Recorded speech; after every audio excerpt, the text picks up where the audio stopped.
প্রিয় বন্ধুরা, আসসালামু আলাইকুম। আশা করি এই মহা দুর্যোগের সময় তোমরা স্বাস্থ্যবিধি মেনে চলে ভালো আছো। আল্লাহর রহমতে ভালো থাকবে, মনে সাহস রাখবে। আজকে আমি তোমাদের সাথে কথা বলবো। বোর্ডের দিকে তাকাও, কোন বিষয়ে কথা বলবো সেটা বলে দিচ্ছি। তোমাদের সাথে আজকে আমি কথা বলবো সেন্টেন্সের উপরে কথা বলবো। Sentence, simple sentence, compound sentence, complex sentence, এই তিন রকম সেন্টেন্সের উপরে আমি কথা বলবো। এই সেন্টেন্সগুলো ভবিষ্যতে আমাদের অনেক কাজে দিবে। যখন একটু উঁচু ক্লাসে উঠবে তখন দেখবে ট্রান্সফরমেশন অফ সেন্টেন্স থাকে। তখন একটা সিম্পল সেন্টেন্স দিয়ে প্রশ্ন থাকবে, এটাকে কমপ্লেক্স করো। আবার একটা কমপ্লেক্স সেন্টেন্স দিয়ে বলা হয় এটাকে সিম্পল করো। তখন সেগুলো করতে গেলে এই সিম্পল সেন্টেন্স কাকে বলে, কম্পাউন্ড কাকে বলে, কমপ্লেক্স কাকে বলে, এটা আমাদের জানতে হবে। সিম্পল, কম্পাউন্ড, কমপ্লেক্স করার সময় একটা শব্দ আমাদের কাছে এসে যায়, সেটাকে বলা হয় ক্লজ। CLAUSE, clauses. আমি এটাকে এস দিয়ে এটা বহুবচন করেছি ক্লজেস, কারণ ক্লজ দুই রকম হয়। ক্লজ দুই রকম, যেমন একটা ক্লজকে বলে মেইন ক্লজ, আর একটাকে বলে সাবঅর্ডিনেট ক্লজ। মেইন ক্লজকে আবার প্রিন্সিপাল ক্লজও বলা হয়, সাবঅর্ডিনেট ক্লজকে আবার ডিপেন্ডেন্ট ক্লজও বলা হয়, নির্ভরশীল। একটা মেইন ক্লজ, একটা সাবঅর্ডিনেট ক্লজ। ক্লজ দুই রকম। ক্লজ কয় রকম? ক্লজ দুই রকম, main clause, subordinate clause. Clause বাক্যের অংশ। এখন সিম্পল সেন্টেন্স যদি বলা হয় what is a simple sentence definition, তাহলে কি হবে? তখন হতে বলা হবে simple sentence means one main clause. Simple sentence একটা মেইন ক্লজ। কম্পাউন্ড সেন্টেন্স দুটো মেইন ক্লজ। দুটো মেইন ক্লজ একটা কনজাংশন দ্বারা যুক্ত, সেগুলো বলে দেবো সামনে। আর কমপ্লেক্স সেন্টেন্স একটা মেইন ক্লজ, একটা সাবঅর্ডিনেট ক্লজ, এটাও সামনে বলে দিব। আবারও বলছি, সিম্পল সেন্টেন্সের ডেফিনেশন কি? একটা মেইন ক্লজ। কম্পাউন্ড সেন্টেন্স দুটো মেইন ক্লজ, একটা কনজাংশন দ্বারা যুক্ত হবে। কমপ্লেক্স সেন্টেন্স একটা মেইন ক্লজ আর একটা সাবঅর্ডিনেট ক্লজ। তাহলে ক্লজ দুই রকম, মেইন ক্লজ এবং সাবঅর্ডিনেট ক্লজ। একটা মেইন ক্লজের উদাহরণ এখানে আমি দিয়েছি, দেখো। I shall go. Main clause মানে কি? পূর্ণ অর্থ প্রকাশ করে। সাবজেক্ট থাকবে, ভার্ব থাকবে, পূর্ণ অর্থ প্রকাশ করবে। পূর্ণ অর্থ প্রকাশ করবে।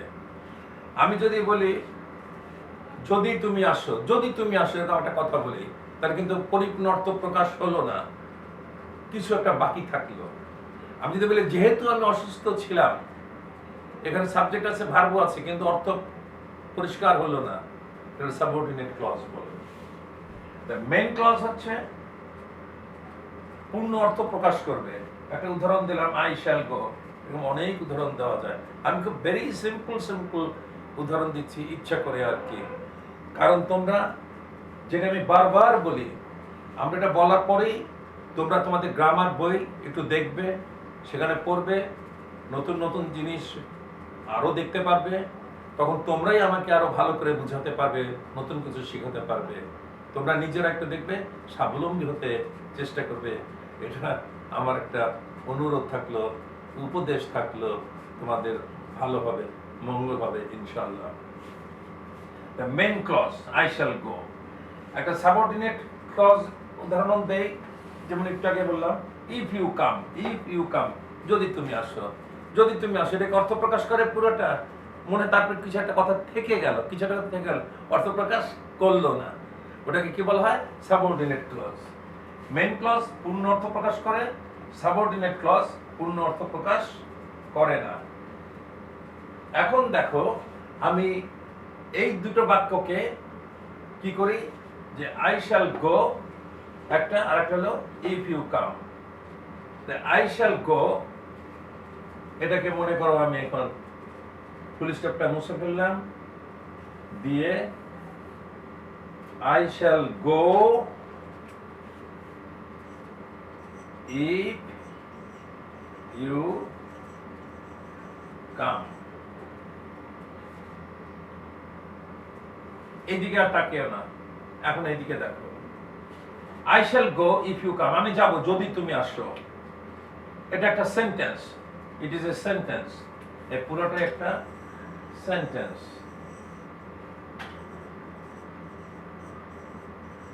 সেন্টেন্স, একটা sentence. I shall go if you come, কেমন সেন্টেন্স? Complex sentence. কেন কমপ্লেক্স সেন্টেন্স? কমপ্লেক্স সেন্টেন্স একটা মেইন ক্লজ, একটা সাবঅর্ডিনেট ক্লজ। এই যে I shall go main clause এবং এই যে if you come subordinate clause, অতএব এটা হচ্ছে complex sentence.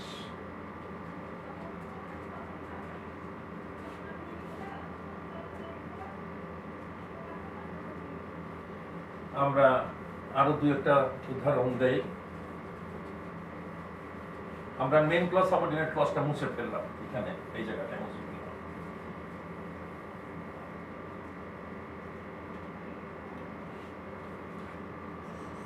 I am sick, full stop. I shall not play.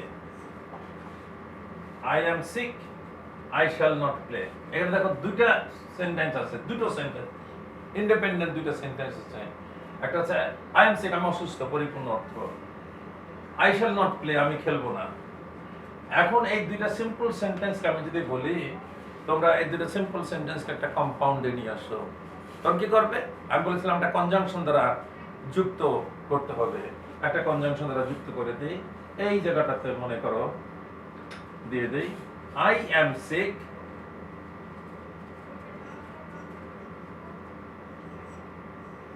so I shall not play. আমি অসুস্থ, সুতরাং আমি খেলবো না। এখানে তুমি যদি ইচ্ছা করলে সো তুমি পারো না, একটু অসুবিধা, তুমি এন্ড দিতে পারো I am sick and I shall not play, compound sentence হয়ে গেল এই সোটা দিয়ে। এটা কি হয়ে গেল? Compound, POUND। I am sick, so I shall not play, এ কিন্তু একটা কম্পাউন্ড সেন্টেন্স হয়ে গেল। এখন এটাকে আমি যদি কমপ্লেক্সে যদি নেই, মনে করি এটাকে আমি কমপ্লেক্সে নিব, তখন আমি কি করে দেব? এই একটু ওই বাক্যটাই রাখবো, আমি সামনে একটু জায়গা নিয়ে নিলাম।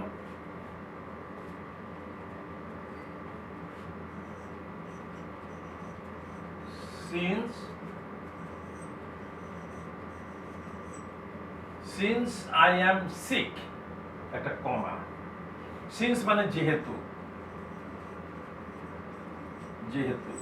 since I am sick, যেহেতু আমি অসুস্থ, I shall not play, আমি খেলবো না।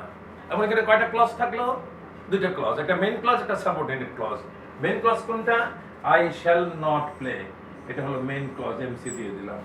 and since I am sick, এটা কি দিলাম? Subordinate clause. since I am sick, I shall not play.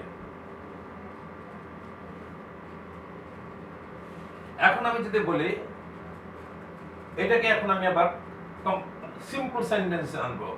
আমি এর আগে কম্পাউন্ড করেছিলাম, এটাকে কমপ্লেক্স করলাম, এখন আমি সিম্পল করব, সিম্পল।